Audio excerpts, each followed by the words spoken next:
아멘. 할렐루야. 2024년도 새해 첫 주일입니다. 첫 시간부터 올라와 우리 하나님을 경배하는 우리 새벽의 모든 성도님들, 우리 올 한해도 우리 하나님께서 건강 주시고 또 믿음 주셔서 늘 가는 곳마다 또 예배하는 자, 또 기도하는 자가 될 수 있기를 주님의 이름으로 축복합니다. 오늘 함께 보신 본문으로 사람을 찾습니다. 사람을 찾습니다 라는 제목으로 말씀을 잠시 나누고 기도하겠는데요, 오늘 본문은 너무나도 유명한 너희는 나를 누구라고 하느냐, 제자들에게 예수님께서 질문하신 사건입니다. 역시나 베드로가 가장 먼저 나섭니다. 우리 베드로가 20절 하반절에 보니까 하나님의 그리스도이십니다, 하나님의 메시아입니다.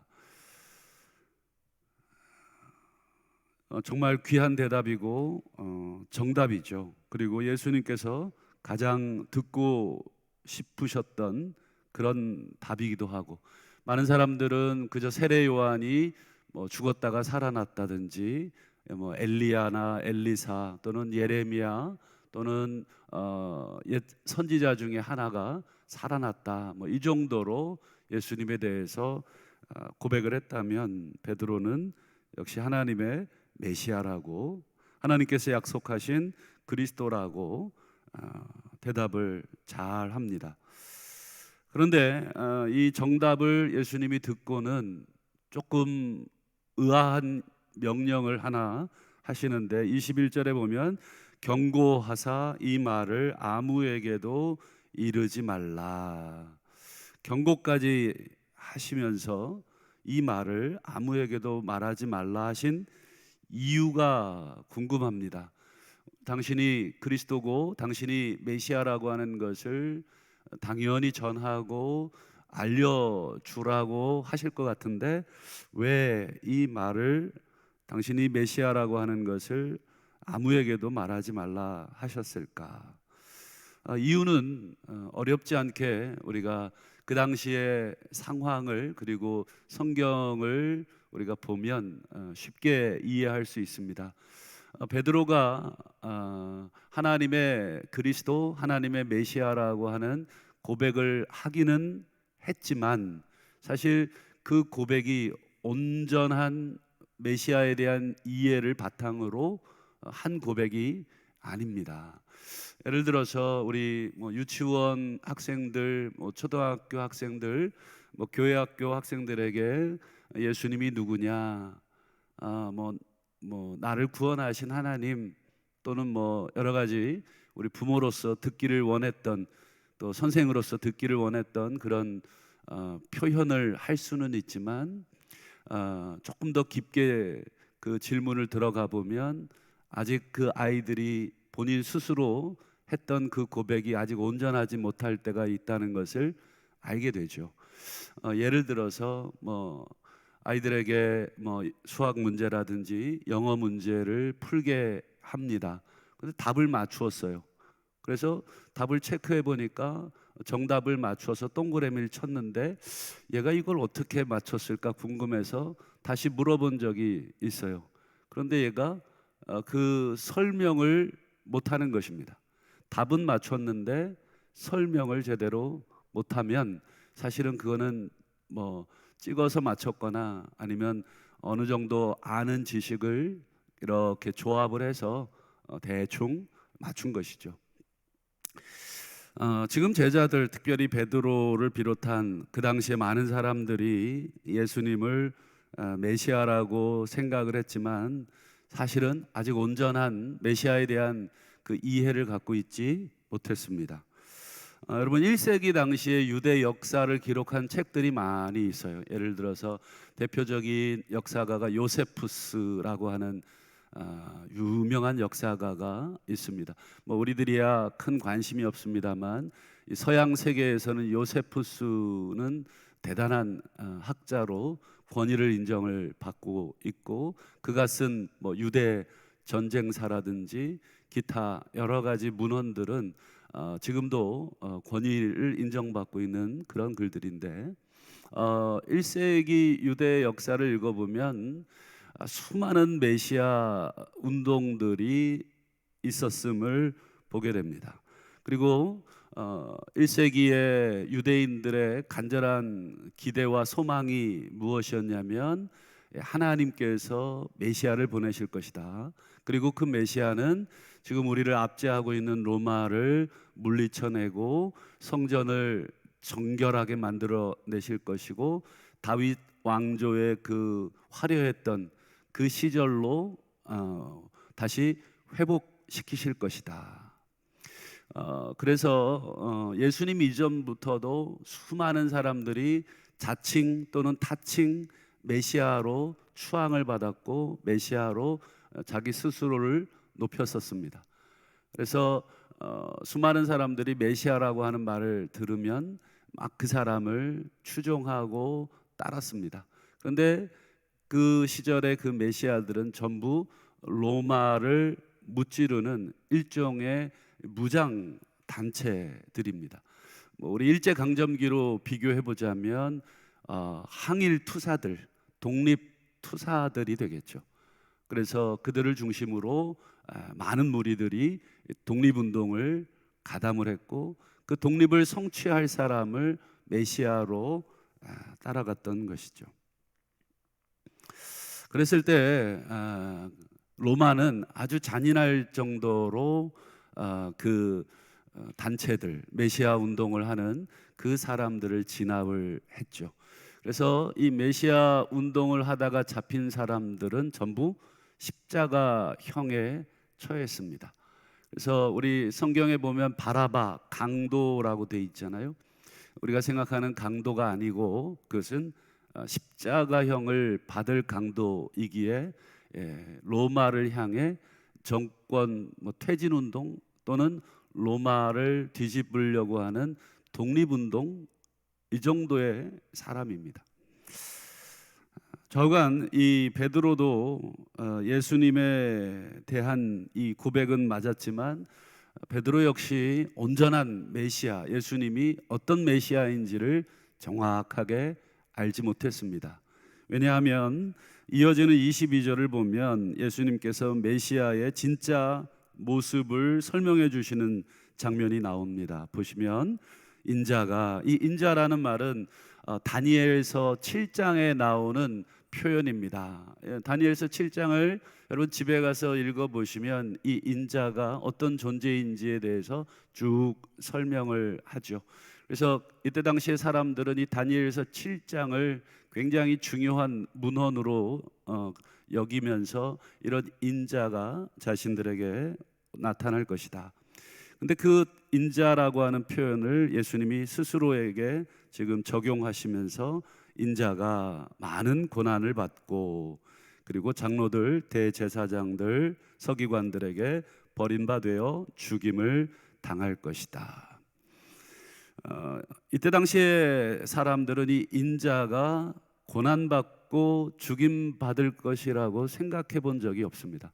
이 다니엘서에 나오는 이 인자라는 이분은 오히려 하나님의 영광을 취하고 하나님의 나라의 권세를 가지고 왕으로서 통치할 분으로 그렇게 이해를 하고 살았거든요. 그런 인자가 고난을 받고 죽을 것이다. 즉 뒤집어 말하면 메시아가 고난을 받고 죽는다 이 말을 한 것입니다. 그때 당시의 사람들 그리고 제자들이 가지고 있던 이 메시아에 대한 인자에 대한 생각과 완전 180도 전혀 다른 이야기를 하고 있는 것이죠. 여러분 내가 알고 있는 것과 전혀 다른 이야기를 들을 때 어떤 표정이 나오십니까? 고개가 끄덕여지질 않죠. 그냥 어안이 벙벙해서 이게 지금 무슨 얘기냐, 이게 도대체 무슨 뜻이냐 이렇게 놀란 표정을 짓게 되죠. 이 22절의 이 말을 들은 제자들의 여러분 표정이 보이시는지 모르겠습니다. 표정이 굉장히 당황스럽고 지금 무슨 얘기를 하시는 거냐 이건 아무리 스승이라 그래도 이건 전혀 우리가 알고 있는 이 상식과 전혀 다른 이야기를 하고 있기에 도무지 이해할 수 없는 표정을 제자들이 짓고 있었으리라 확신을 합니다. 왜냐하면 같은 사건을 기록하고 있는 마태복음을 보면 베드로가 이 말을 들을 때 어떤 행동을 하는지를 기록을 하고 있죠. 누가복음에는 기록이 없어서 마태복음을 한번 참고해 보면 마태복음 16장 22절을 보실까요? 이 말을 들은, 즉 메시아가 인자가 고난받고 죽을 것이라는 이 말을 들은 베드로가 예수를 붙들고 항변하여 이르되. 항변, 이건 굉장히 저는 번역이 잘못됐다 이 생각을 합니다. 항변이라는 말은 뭐 이렇게 저항하여 말하다 이 정도거든요. 상대방의 의견을 반대하여 말하다 뭐 이 정도의 의미. 이걸 조금 더 강하게 얘기해도 본문의 그 정확한 뜻을 온전히 담아내지 못하는 단어인데, 이 항변이라는 단어를 원문에 찾아보면 꾸짖다, 책망하다, 야단치다 이런 뜻입니다. 지금 베드로가 스승 예수님을 메시아 그리스도라고 고백했던 그분을 향해 꾸짖고 있는 것입니다. 여러분, 누군가를 꾸짖어 보셨습니까? 여러분, 그 꾸짖을 때의 그 마음 그리고 그 눈빛을 조금 기억해내시면 지금 베드로의 눈은 굉장히 날카로워져 있고, 그리고 예수님을 향해서 아주 곱지 않은 그 눈으로 지금 말을 하고 있다. 베드로가 왜 예수님의 이 대답을 듣고 예수님을 꾸짖었을까? 이 질문이 당연히 나와야 되겠죠. 그 이유는 아까 말씀드린 처럼 그 당시에 베드로를 비롯한 제자들, 또 일반 사람들이 생각했던 메시아의 모습, 로마를 무찔러내고 하나님의 나라를 가지고 올 그런 메시아로 기대를 했는데, 예수님은 지금 고난당할 거다, 죽을 거다, 그게 메시아의 모습이다, 전혀 다른 이야기를 하고 있기 때문에 이 베드로는 절대로 그런 일은 있어서 안 된다고, 있어서는 안 됩니다 하고 예수님을 향해 꾸짖고 있는 것이죠. 그러나 우리 주님은 조금도 베드로의 말에 동조할 생각이 전혀 없습니다. 베드로를 설득할 생각도 없으신 것 같습니다. 왜냐하면 이어지는 23절을 보면 예수님은 계속해서 이야기합니다. 인자가 고난받고 죽을 것이기 때문에 아무든지 그 인자인 나, 메시아인 나, 그리스도인 나를 따라오려거든 자기 자신을 부인해야 하고 날마다 자기 십자가를 지고 나를 따를 것이니라. 오히려 놀란 베드로, 그리고 당황한 베드로, 야단을 치고 있는 베드로에게 더 강하게, 더 분명하게 이야기를 하고 있는 것입니다. 저는 23절 이 말씀을 볼 때마다 어릴 적 전봇대나 또 동네 벽에 붙어 있던 어떤 구인구직 광고가 늘 생각이 납니다. 과거에, 요즘은 막 벽에 뭐 이렇게 사람을 구한다, 직원을 모집한다, 뭐 이런 그 포스터나 이 문구를 볼 일이 별로 없죠. 왜냐하면 전부 다 뭐 홈페이지를 이용을 하거나 또 뭐 인터넷에 구인구직을 하거나 아니면 뭐 대행 업체를 이용을 해서 사람을 구해다 쓰기 때문에 요즘 뭐 벽에다가 누가 뭐 구인구직 이렇게 쓰지 않죠. 근데 어릴 때 그 구인구직 광고를 쭉 보면 어떤 내용이 나와 있냐면 뭐 월 얼마 보장, 뭐 그다음에 숙식 제공, 그리고 뭐 나이는 뭐 몇 살부터 몇 살, 그리고 성별은 뭐 남녀, 그리고 뭐 기타 뭐 신체 건강한 사람 뭐 이런도, 그리고 연락처 뭐 이렇게 여러 가지 조건들을 써붙였던 기억이 납니다. 저도 어릴 때 신문을 돌렸던 적이 있는데 미성년자다 보니까 제대로 자격 조건을 못 갖췄죠. 근데 지금 생각해 보면 그 어른들이 참 나빴다 생각이 듭니다. 미성년자를 고용하면 안 되는 시절에 우리야 용돈을 좀 벌기 위해서 그걸 지원을 했지만 어른들이 돌려보내고 공부해라 뭐 이렇게 하셨어야 되는데 정상적인 월급의 뭐 한 3분의 1 정도밖에 주지 않으면서 그 어린 학생들을 신문을 돌리게 했던 기억이 납니다. 좌우간 오늘 23절의 말씀, 아무든지 나를 따라오려거든, 우리 회사의 직원이 되려거든, 뭐 나이는 어떻게 돼야 되고 또 신체 조건은 어떻고 성별은 어떻고 뭐 이런 등등의 내용을 써 붙인 포스터처럼 오늘 23절의 말씀은 예수님이 당신을 따라오려고 하는 사람들에게 이 조건 두 가지를 써붙이고 있다는 것을 보게 됩니다. 자기를 부인해야 합니다.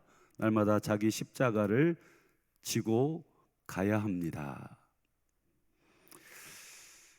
그뿐 아니라 누가복음 14장에 가시면 두 가지 조건이 더 나옵니다. 우리 26절과 33절을 한번 보면 부모, 처자, 형제, 자매 더욱이 자기 목숨까지 미워하지 않으면 능히 내 제자가 되지 못한다. 33절에도 보면 누구든지 자기의 모든 소유를 버리지 아니하면 능히 내 제자가 되지 못한다. 여기 보시면 조건을 좀 감해줘도 따라갈 둥 말둥인데 더 많은 조건을 지금 덧붙이고 있는 거죠. 부모를 비롯한 내가 아는 친지들까지도 미워해야 된다. 그리고 내가 가진 모든 소유도 버릴 그런 준비를 하지 않으면 나를 따를 수가 없다. 여러분, 이런 조건이라면 누가 감히 예수님의 제자로 계속해서 예수님을 따라갈 수가 있을까? 우리도 어떤 일자리를 구할 때 조건을 보게 되죠. 조건을 보고 이 정도의 조건이라면 갈만하다. 그런데 조건이 너무 열악하고 형편없으면 아예 거들떠도 보지를 않습니다. 그렇기 때문에 예수님께서 지금 한 사람이라도 당신의 제자로 지금 따라오게 만들려면 이 기준을 조금 낮추시거나 좀 수정을 해 주셔야 되는데 오히려 더 많은 조건을 갖다 붙이시고 그 조건을 읽어보니까 더 곤란한 조건들을 덧붙이고 계십니다. 그런데 월급이 굉장합니다. 한번 보실까요? 누가복음 9장 24절을 한번 보시면 자, 이런 조건에도 불구하고 누구든지 나를 위하여 제 목숨을 잃을 각오로 나를 따라오면 구원하리라. 구원이라고 하는 이 놀라운 것을 주시겠다.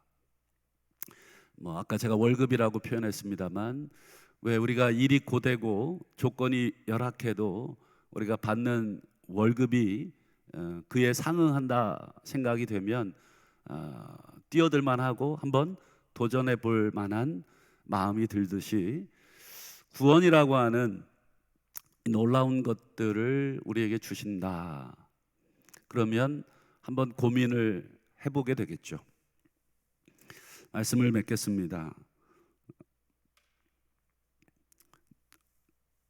신문을 보니까 2024년도 첫 로또 당첨자들이 발표가 됐더라고요. 보셨는지 모르겠습니다.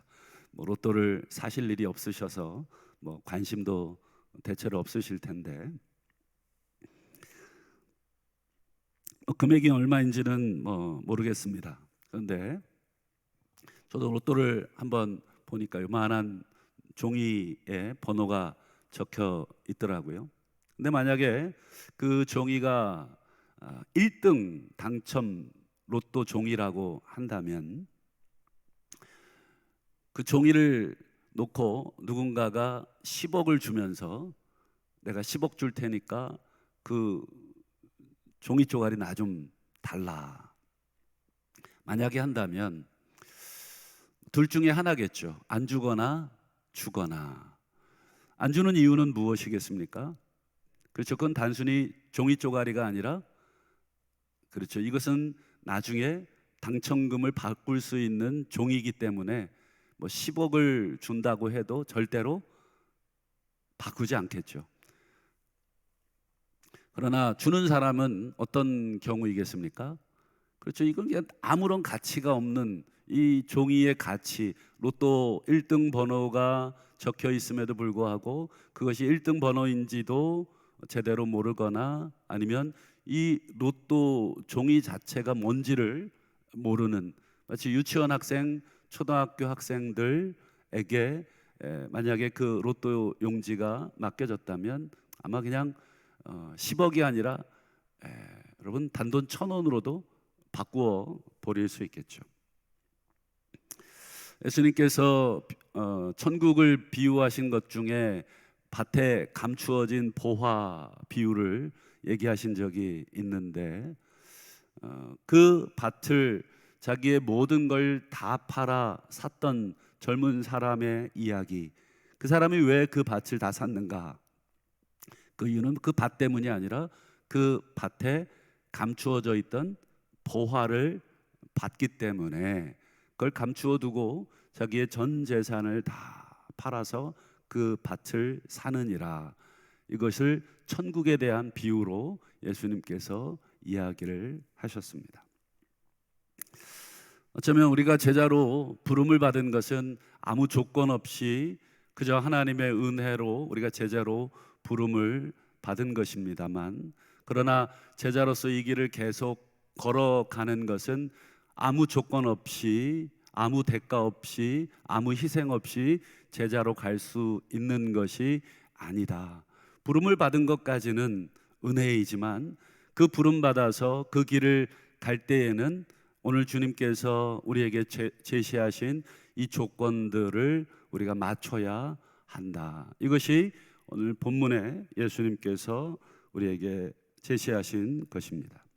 바라기는 우리가 따라가고 있는 예수님의 가치를 우리가 제대로 볼 수 있어야 되겠다. 그것은 날마다 말씀을 통하여 그리고 성령 안에서 우리가 기도하며 우리가 가고 있는 이 길이, 우리가 믿고 있는 예수 그리스도가 지금 내가 가진 모든 것보다 훨씬 더 중요하고 훨씬 더 가치 있는 분이라고 하는 것을 깨달아야만 예수님의 제자로서 이 험한 길을, 이 좁은 길을 걸어갈 수 있다라고 하는 사실을 기억하시고, 오늘 복된 주일 우리 하나님 앞에 기쁨으로 또 예배하심으로 우리의 보배 되신 예수 그리스도를 우리가 늘 놓치지 않는 그런 참된 제자들 다 되실 수 있기를 주님의 이름으로 축복합니다.